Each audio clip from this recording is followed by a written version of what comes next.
السلام علیکم ورحمۃ اللہ وبرکاتہ نحمده ونصلی علی رسولہ الکریم اما بعد فاعوذ باللہ من الشیطان الرجیم بسم اللہ الرحمن الرحیم۔ میں اکاشا قرآن اکیڈمی کی جانب سے آپ سب کے سامنے حاضر ہوں۔ ہمارا آج کا موضوع ہے سورۃ الفاتحہ۔ آج ہم بات کریں گے قرآن پاک کی پہلی سورت کا نام سورۃ الفاتحہ ہے اور فاتحہ کیوں ہے۔ اس سورت کا نام فاتحہ اس لیے رکھا گیا ہے کیوں نہ کہ قرآن پاک کھولتے ہی پہلے یہ سورت آتی ہے۔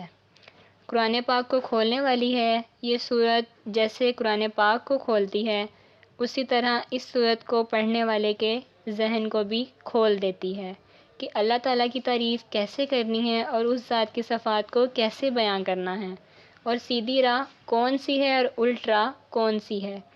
اس سورت کو پڑھنے والے کا ذہن اس حوالے سے کھل جاتا ہے۔